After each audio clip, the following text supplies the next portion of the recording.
Hey, everybody. I'm Jane, and you're listening to the Medium Curious podcast, the show that brings you all kinds of spiritual goodness. And today is a Sunday solo, and your friend Jane is bringing you a snotty nose. And I'm sorry about that. I'm really sorry about that. Here's the thing. I don't understand it. I don't have a cold. It's just my nose has lost the plot. So, bear with me. I'm going to do my best to keep my voice clear and fabulous, but just know that I'm not enjoying the fountain that my nose has become. I think it's an allergy that's coming up here in my new home.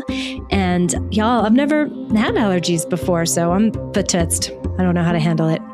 But that's perfect because that's the topic of today's episode.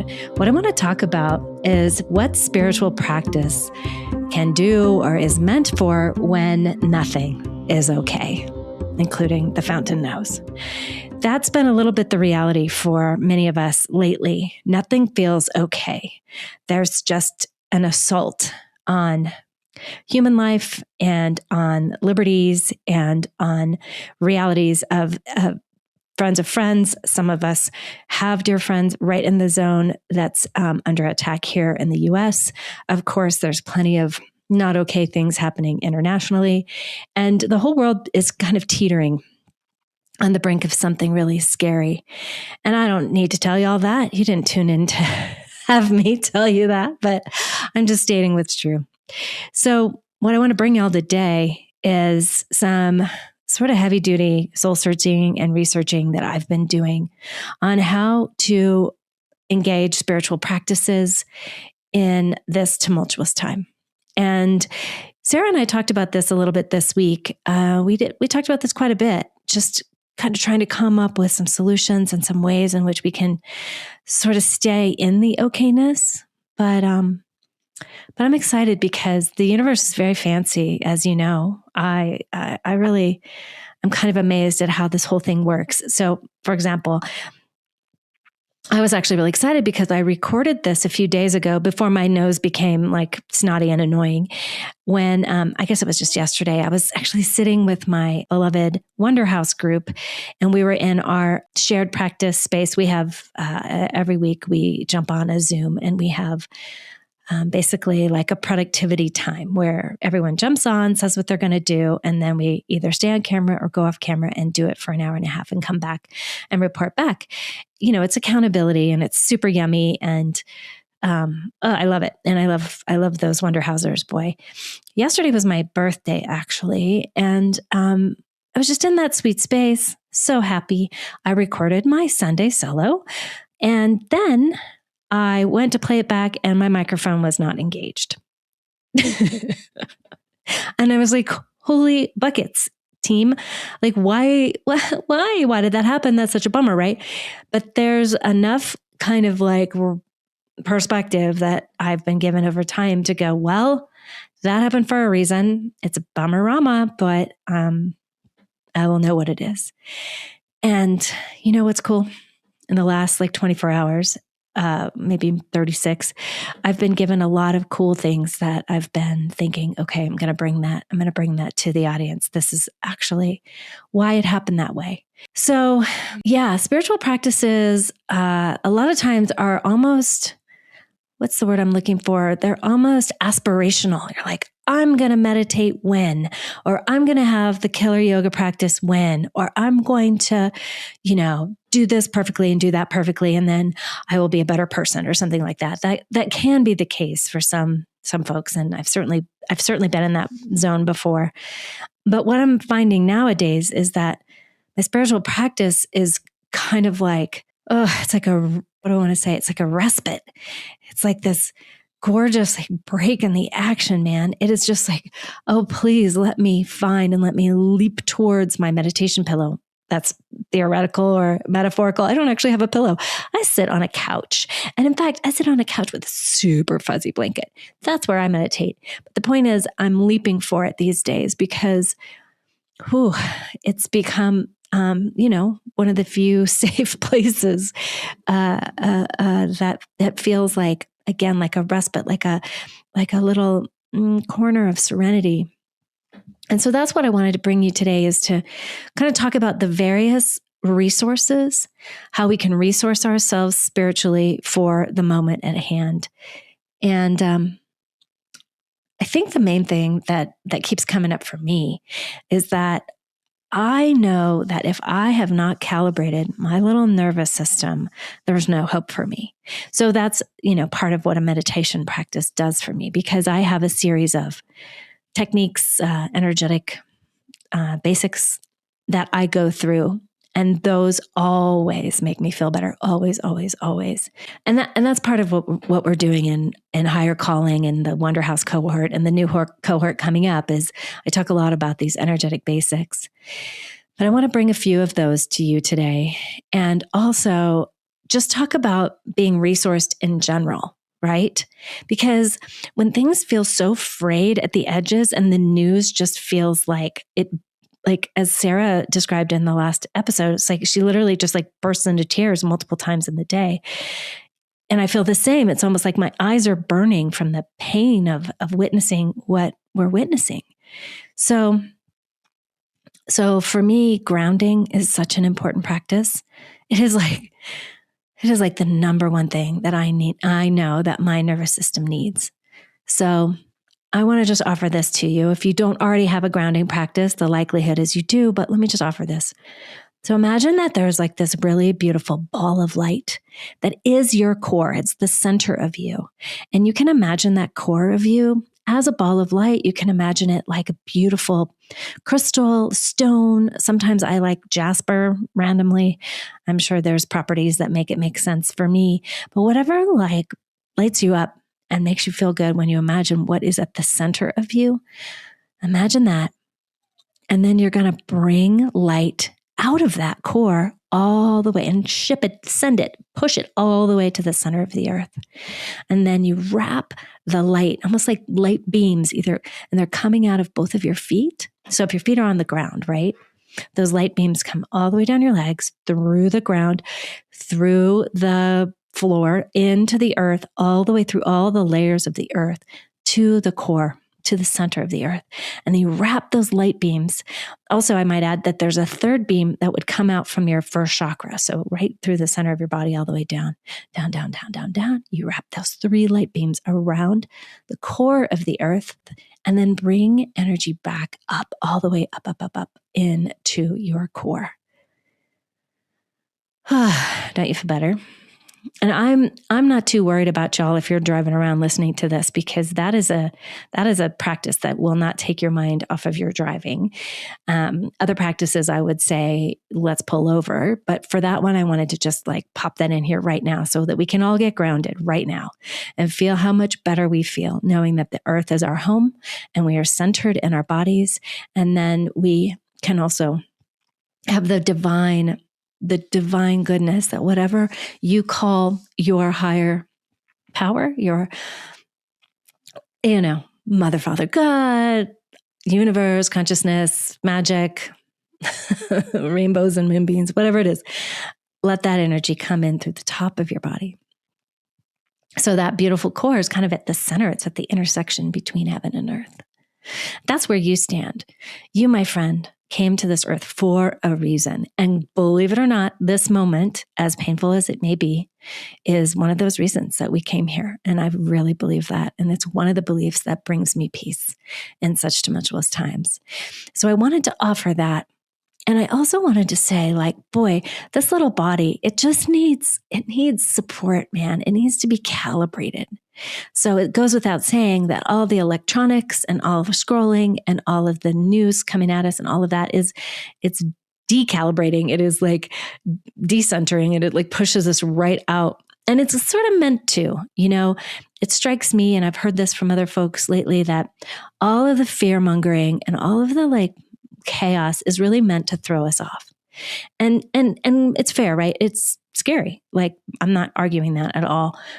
But what I believe we want to do at this time is to constantly check in and calibrate our little selves, our little bodies, our little nervous systems, and just with so much love, bring ourselves back to one.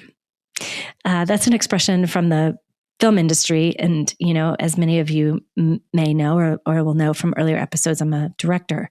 And so when you're on set and you want to kind of reset the whole, say we're making a shot, right? So we call action, the whole shot plays out, we call cut. And then the next thing we say is back to one, which means that if the extras have moved left to right or have come from this part of the house to the other part of the house, or if the actors have, if their blocking took them away from where they started, everyone comes back to one. And that struck me as like a great concept for us today, like back to one. What is your one? And so that would be the first bit, is let's really find our one. So that's part of why we got grounded. That's part of why we're connecting in with whatever the divine goodness, sparkle, magic, whatever you believe is the higher power, that kind of benevolent goodness that runs this joint, God willing, right? Whatever that is part of my one. And so I really want to make sure I remember I'm at the intersection of heaven and earth.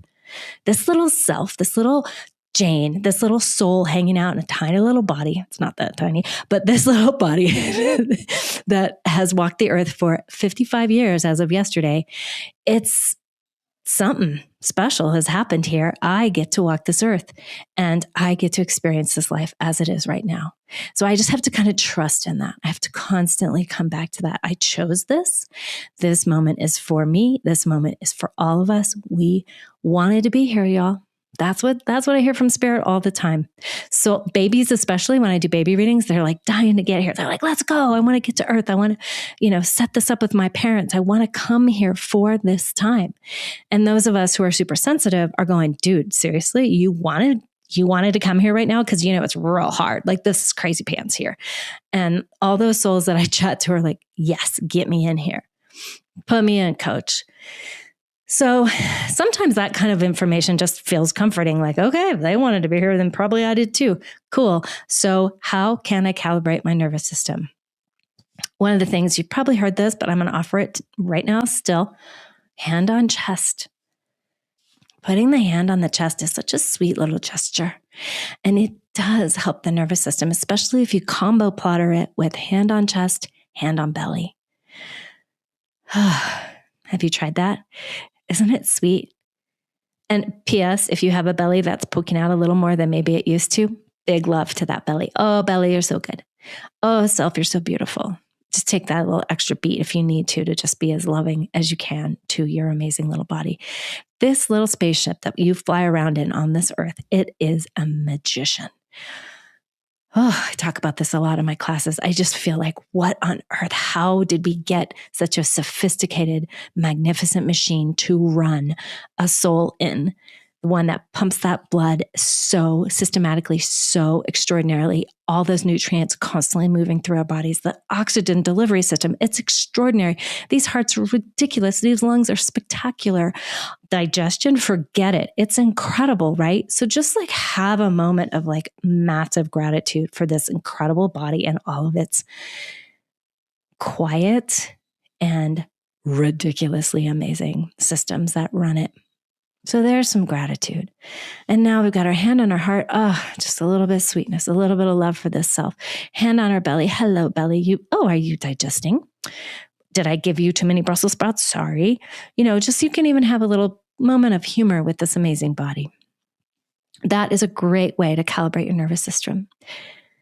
Then, of course, you may know this from, we did a really cool episode some time ago with Chuck Rosenthal, who helped us with the nervous system. I will put it in the show notes. And one of the things she talked about is this kind of taking your exhale longer than your inhale. And it's kind of like a hack, right? Like if you inhale for, let's try it. Let's inhale for 5. Let's do it. And we're going to hold it for like 2. Exhale.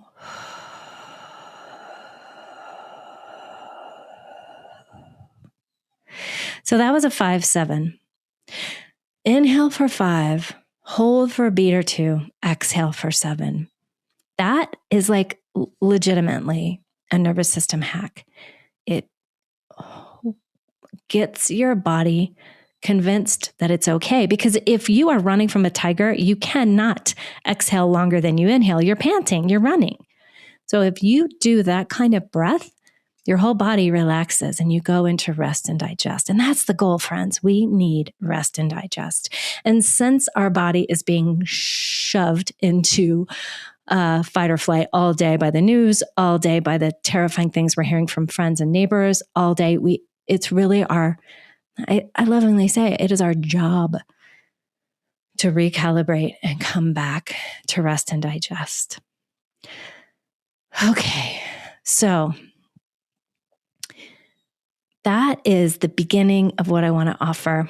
I have a couple of other ideas for how we can engage our spiritual life, engage our spiritual practices when nothing is okay. What I love is something that I learned from my energy teacher. And this is a lot of the material that I am passing down in the higher calling group, is this idea of being resourced. So that's the question I have for you folks, you sweet, sweet people who are listening to this right now. What are your resources? What do you rely on? When things are hard and awful and not okay, what are some of the shortcuts? What's a thing that's going to help you? Now, this thing could be as simple as your dog, your cat, your bird, your beautiful tree outside. It could be music. It could be a piece of art in your home or on your phone that you could stare at. It could be a human that you trust, that you can call. I have several of those. I have several humans on speed dial. When things get super weird and hard, I call them and I trust them enough to where I can be like, blah, blah, blah, blah, blah. Life is stupid. I hate this place. Why am I here? Just humaning. I'm just humaning all over them. And they are lovingly holding for me and saying, dude, I get it. And to be fair, I'm so weird around my birthday. And it is now a day after my birthday. And I'm super relieved for it to not be my birthday anymore. I've just had enough weird and terrible things happen on my exact birthday that I a little bit dread it. But I made it to the other side. Woohoo, we're together.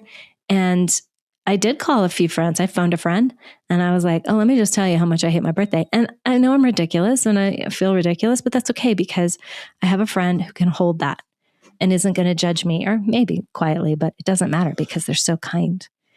It could be even like, I don't know, a game on your phone.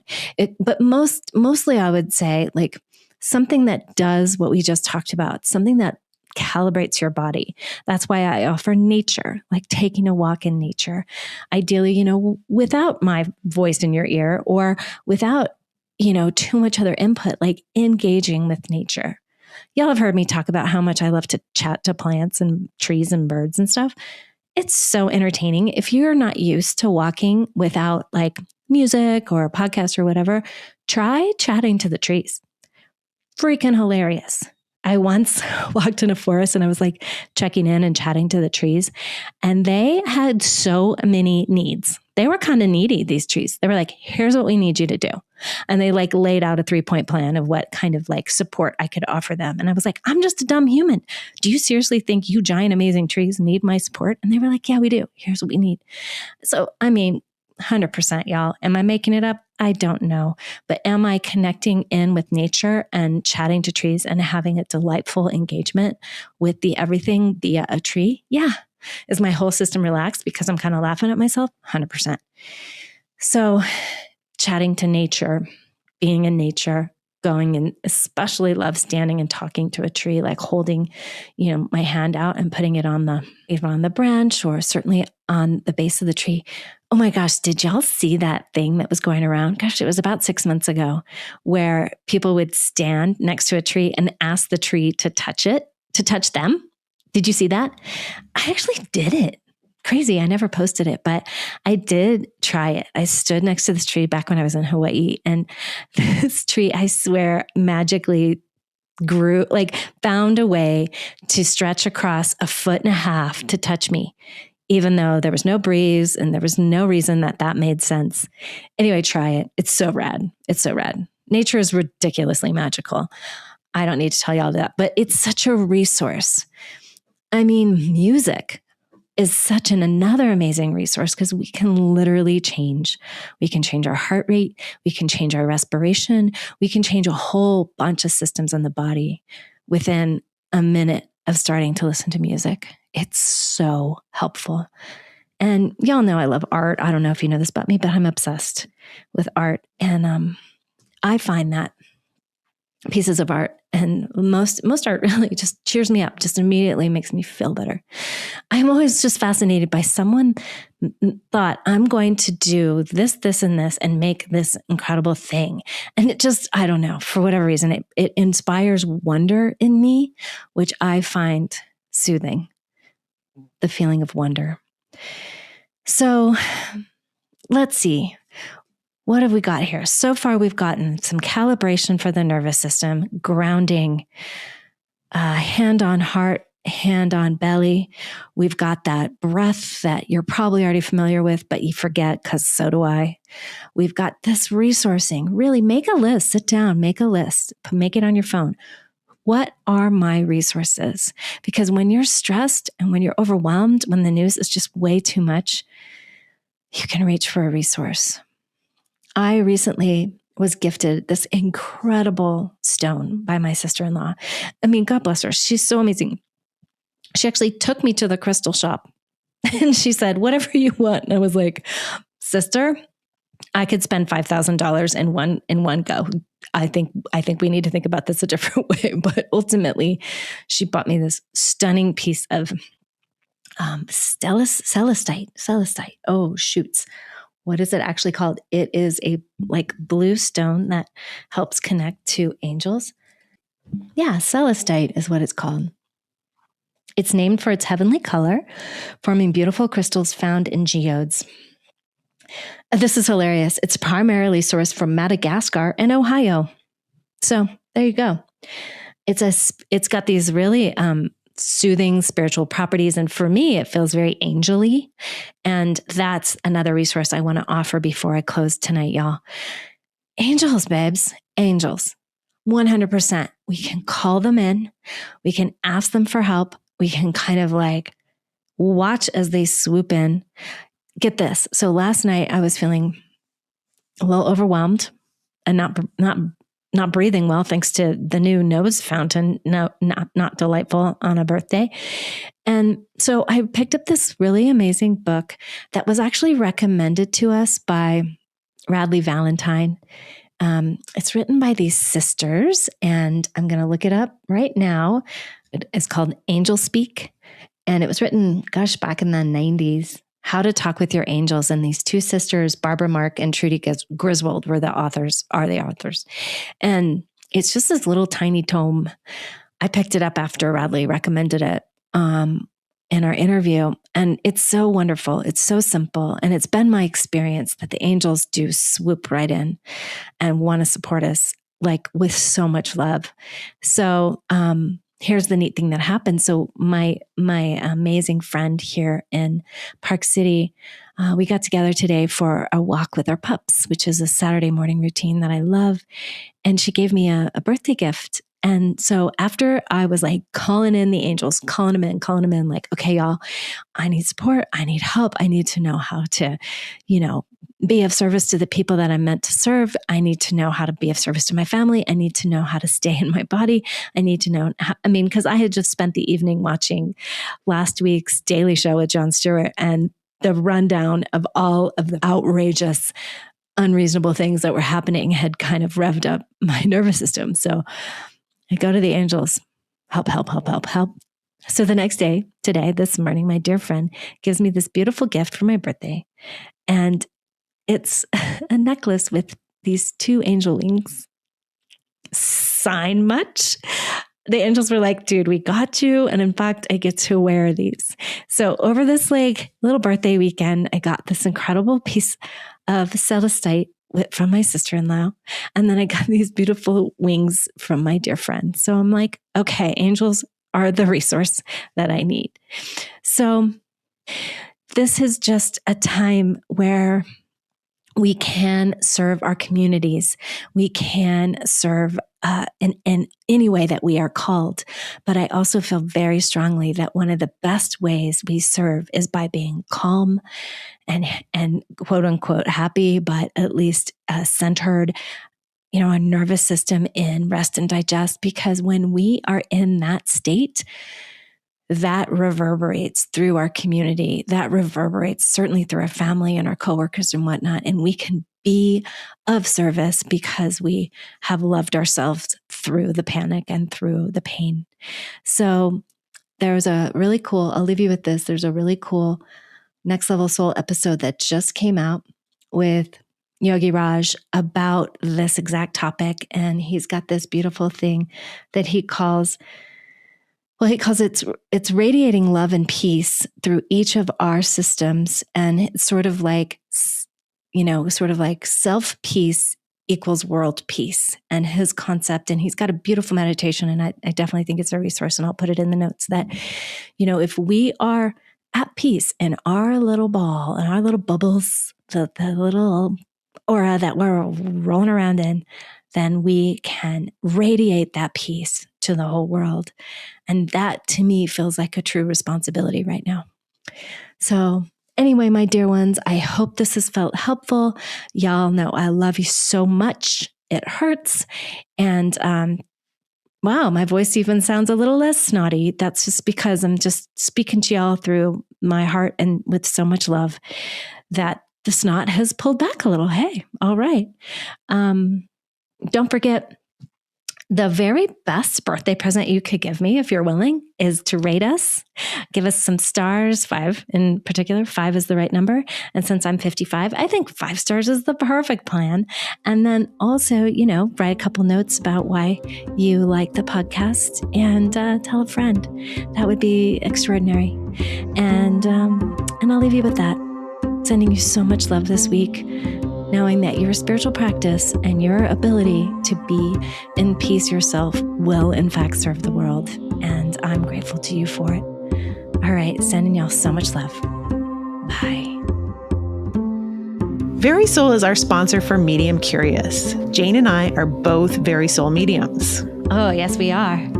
verysoul.com, y'all. Inspired by spirit, guided by love, and brought to life by mediums.